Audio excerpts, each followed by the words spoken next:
A pedidos, então, pessoal, hoje a gente vai falar, então, sobre os capacitores, tá? Eu sei que esse é um componente básico, mas dentro da eletrônica ele tem várias funcionalidades, né? Hoje a gente vai fazer uma aula geral sobre o capacitor e seus usos, tá? E continuando o nosso ciclo, tá? Espero que todos estejam bem, espero que esteja tudo ok, tá? Então, vamos tocar, pessoal. Então, o que é um capacitor, tá? Eu sei que a maior parte de vocês, pela definição, já entende, já sabe o que é um capacitor. É um componente que tem a capacidade de armazenar cargas elétricas, né? Ele tem essa como uma das suas principais propriedades, tá? Esta propriedade é denominada de capacitância, tá? Então, a gente sabe que a capacitância é a capacidade de armazenar cargas elétricas. A unidade, tá? Vai ser sempre em farads, tá? Um capacitor consiste basicamente de duas placas condutoras, que são armaduras, separadas entre si por um material isolante, denominado de dielétrico. Sua simbologia e estrutura são especificados abaixo, tá? Então, muitos têm essa noção de que esse aqui é um componente capacitor, né? Essa aqui é a simbologia universal. Qualquer esquema elétrico, diagrama, qualquer livro, qualquer lugar que vocês procurem, sempre vocês vão achar essa mesma imagem aqui, tá? Bom, aqui então a gente tem um corte onde vocês conseguem ver então a estrutura básica, né? Então a gente consegue ver aqui o material dielétrico e as suas duas placas, né? Então, o que a gente tem? A gente sabe que o C, tá? É a fórmula geral que vai me dar a capacitância igual a quantidade de cargas elétricas com a medida em Coulomb divididos pela tensão medida em volts, tá? Então a gente sabe que C é igual a Q por V, tá? Bom, a capacitância, então, eu já falei aqui em farads, a quantidade de cargas em Coulomb e a tensão em volts. A gente sabe que o capacitor pode desempenhar várias funções eletrônicas. A gente pode destacar, então, filtro de fonte de alimentação, que a gente já viu muito isso, né? Principalmente com o capacitor eletrolítico. Opondo-se a variações de tensão, né? Então, a principal função do capacitor eletrolítico é se opor a qualquer tipo de variação de tensão. Em circuitos osciladores de rádio, né? Transmissores e transceptores, e em vários circuitos eletrônicos servindo como acoplamento ou desacoplamento de sinal. Se vocês lembrarem lá do amplificador transistorizado, né, nós temos dois tipos de capacitores que estão sendo ligados a eles, o capacitor de acoplamento e o capacitor de desacoplamento. Uma coisa que é importante, né, que a gente não viu ao longo do curso e que isso vai ser mostrado nessa aula, são os vários modelos de capacitores, tá? Dentro da indústria, a gente consegue perceber que existem vários modelos, tamanhos, nomenclaturas, códigos, né? Então, isso é muito importante para a gente conseguir fazer essa identificação e essas leituras, tá? Existem vários modelos de capacitores por apresentarem pequenas diferenças construtivas, possuem uso específico e serão abordados futuramente.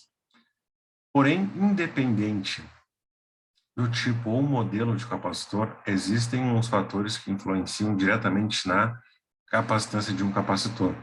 A área das placas em contato com o dielétrico será a capacitância, tá? A natureza do dielétrico será isolante e a espessura do dielétrico, tá? Então, a gente tem essas três grandes fatores determinantes, tá? A área das placas em contato com o dielétrico, a natureza do dielétrico e a espessura do dielétrico, tá?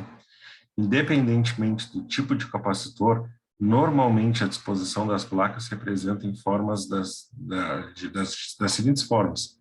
A gente tem a primeira forma aqui, que é o sanduíche, a segunda, que é o labirinto, e esses são os nomes técnicos mesmo, aqui em espiral e aqui em cilindro, tá?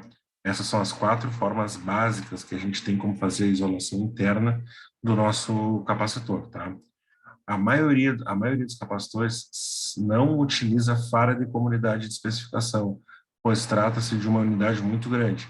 Exemplificando, é como se fosse medir a nossa massa, né, vamos pesar, em uma balança que só mede toneladas. Assim, utilizemos os submúltiplos. O que está querendo dizer, tá? Um Faraday é uma unidade muito grande, né? Então, dificilmente a gente vai acabar usando esse nível de capacitância. A gente vai acabar sempre usando os submúltiplos na frente, que são aquelas potências que a gente já estudou ao longo do curso, né? Você sabe que é um micro, nano, mega, micro, enfim, a gente tem várias unidades que geralmente vão ser apresentadas na frente da unidade Faraday, porque senão seriam valores muito grandes. Bom, usando como exemplo aqui então, 1 microfaraday, ele vai ser 10 na menos 6, ou seja, 0,000001, né? Então, reparem quantos zeros a gente tem. 1 zero depois, 1, 2, 3, 4, 5, 6 dígitos depois da vírgula, tá? Se a gente vai falando de 1 nanofaraday, é 10 na menos 9. Então, 1 nano menos 9 igual a Faraday, que é igual a 1, 2, 3, 4, 5, 6, 7, 8, 9 e 10, tá?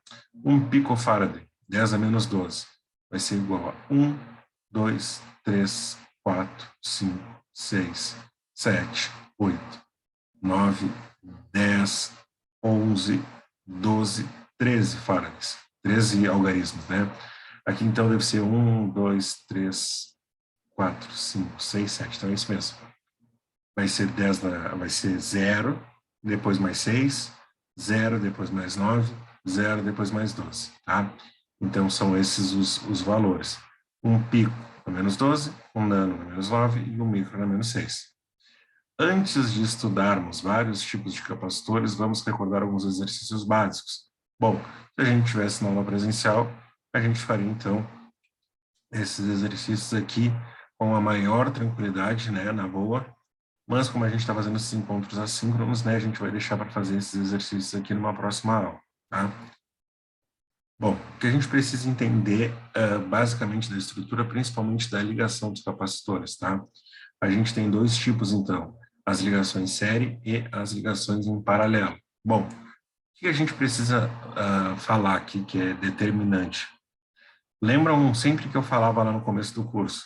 Série, a corrente é a mesma e a tensão se divide. Em paralelo, a corrente se divide e a tensão é a mesma. Isso vai se manter tanto para os resistores, quanto para os capacitores, para os indutores, enfim, tá? Para todos eles. A corrente que flui através de capacitores em série é a mesma, porém, cada capacitor terá queda de voltagem, diferença de potencial em seus terminais diferente. Ou seja, a soma das diferenças de potencial é igual à diferença de potencial total. Para seguir aqui, a gente vai poder perceber, então, a equação aqui, tá? Capacitores em série, eu vou ter 1 sobre a capacitância geral, tá? Na associação mista de capacitores, tem esses capacitores associados em série em paralelo. Nesse caso, o capacitor equivalente deve ser obtido resolvendo o circuito em partes. Conforme a sua configuração, por isso calcule, antes da associação dos capacitores em série em paralelo, pode efetuar a associação em paralelo, tá? Então, aqui a gente tem, aqui estava primeiro o recorte de uma associação paralela, então a gente pode perceber que quando a gente tem capacitores em paralelo, a gente tem, então, que a capacitância vai se somar. Uma capacitância, mais a outra, mais a outra, mais a outra, né, de acordo com o número de capacitores que estiverem associados. Se a ligação for em série, então eu vou ter 1 sobre a capacitância equivalente igual a 1 sobre a capacitância do capacitor 1, mais 1 sobre a capacitância do capacitor 2 e assim sucessivamente, tá? Buenas. Tipos diferentes de capacitores, tá? Aqui eu posso mostrar uma imagem de um capacitor variável, tá? Então, é um capacitor construído por um conjunto de lâminas móveis chamadas de rotor e de um conjunto de lâminas fixas, denominados de estator. As placas móveis se aproximam e se afastam das fixas, variando assim a capacitância. O dielétrico, nesse caso aqui, vai ser o ar, tá? Muito utilizado em rádios na década de 70 e 80, na sintonia de emissoras. Atualmente também é utilizado em rádios, mas em formatos menores, né? Então aqui a gente pode ver um formato mais moderno. Aqui é antigo, cilíndrico, e aqui o mais moderno. Aqui a gente pode ver, então, as simbologias que são as mesmas, né? Independentemente do modelo. O capacitor variável de 2 ou de 3 seções, ele é muito utilizado em rádios que sintonizam emissoras nas faixas AM, FM e SW, em ondas curtas, né? Com um único eixo. Podemos acionar 2 ou 3 conjuntos de lâminas móveis que determinarão valores de capacitâncias diferentes. Capacitor miniatura com a proteção, as lâminas fixas e móveis são protegidas contra poeira e umidade por uma capinha, como se tivesse uma proteção plástica, um invólucro na volta, tá? Amplamente utilizados em rádios portáteis, né, como na faixa de AM ou FM. Esse tipo aqui, ó, a gente pode ver, ó, o mais simples antigo, o variável duplo antigo e os variáveis modernos, né, até a gente chegar aos streamers. Bom, os streamers, então, tá, são os capacitores ajustáveis, tá? Streamer e Pider são utilizados para realizarem calibrações nas frequências de operação do capacitor variável ou de algum modelo oscilador. O trimmer trabalha com as frequências elevadas, a gente já está na faixa de kilohertz, megahertz, enfim.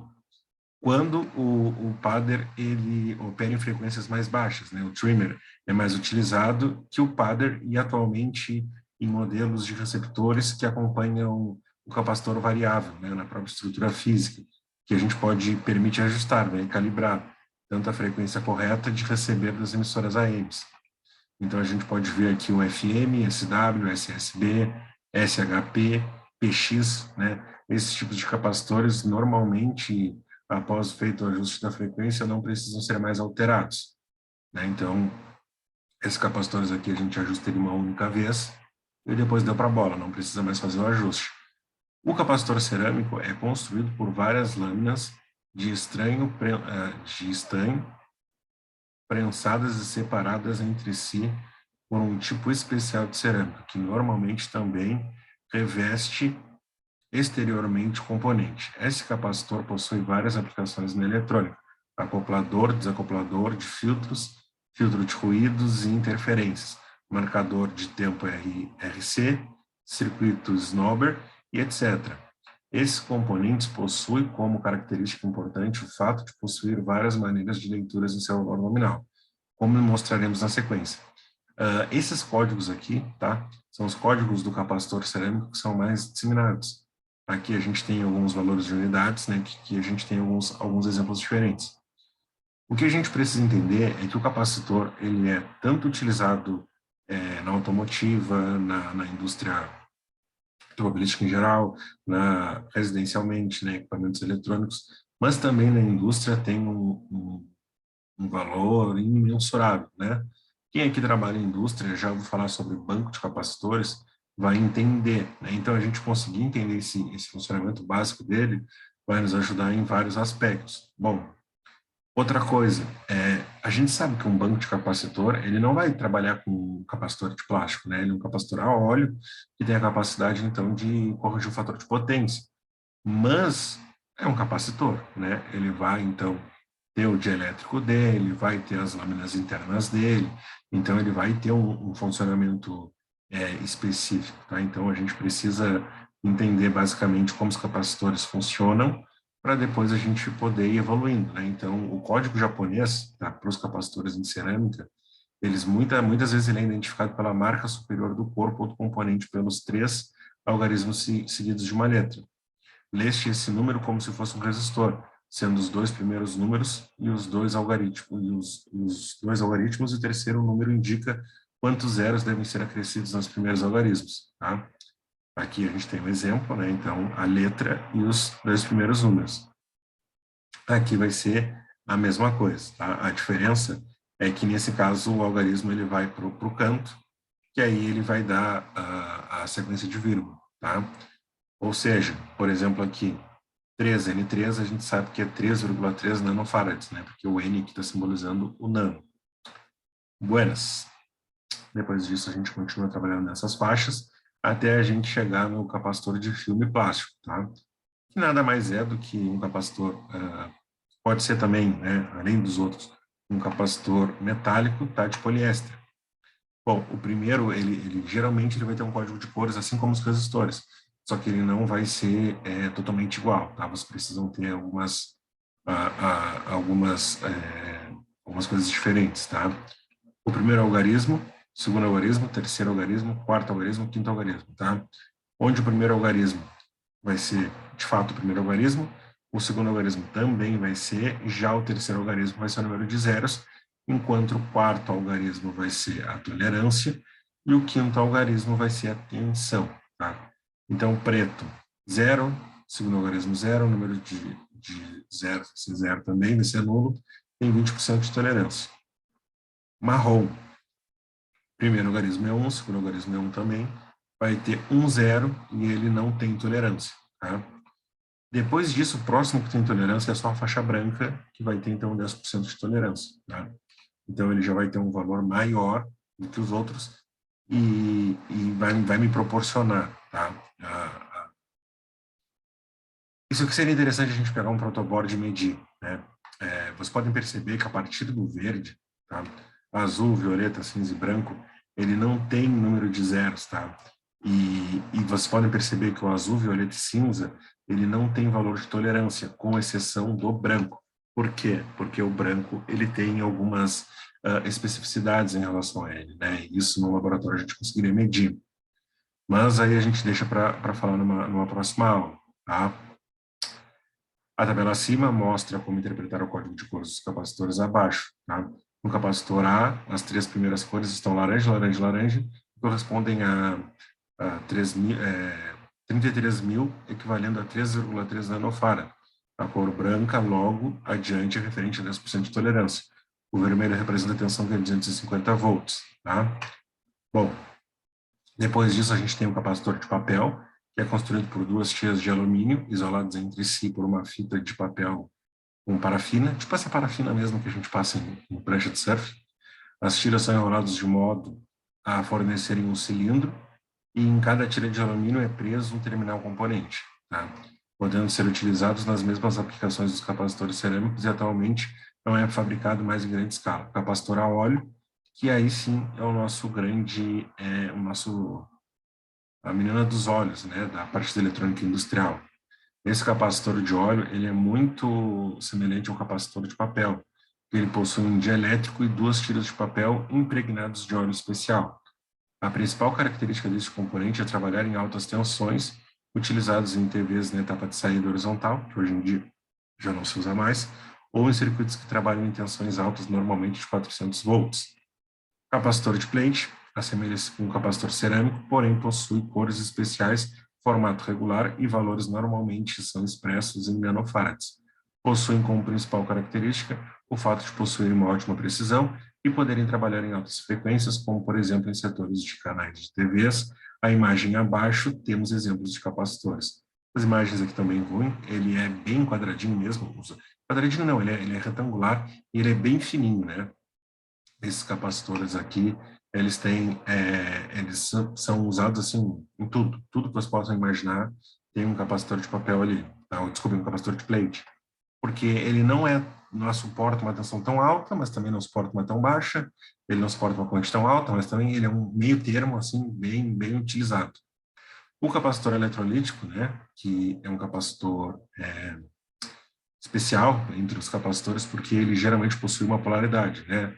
É um capacitor fixo, cujo processo de fabricação permite a obtenção de altos valores de capacitância em capacitores de menor tamanho, comparado com capacitores da mesma capacitância em materiais diferentes, né? Então, comparando com outros tipos de capacitores, ele, pelas dimensões, ele tem um valor absurdamente alto, tá?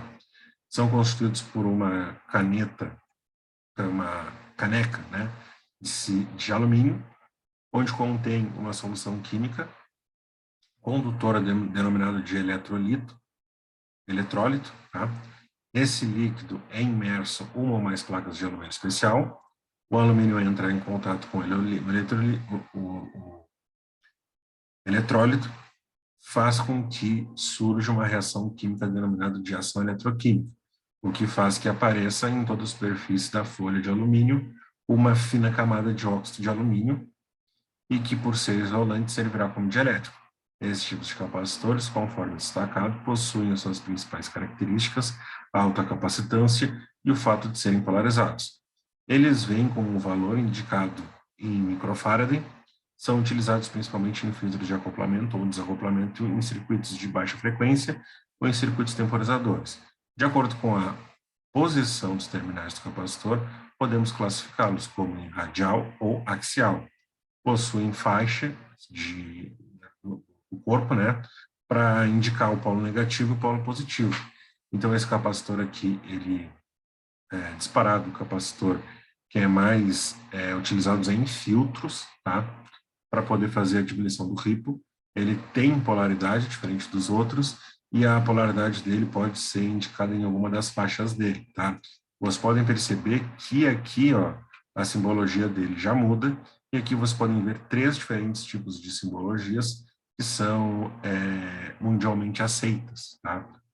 Uma faixa totalmente pintada, uma faixa aqui em V e um quadradinho que está remetendo à entrada cilíndrica dele, né? Então, aqui temos vários tipos.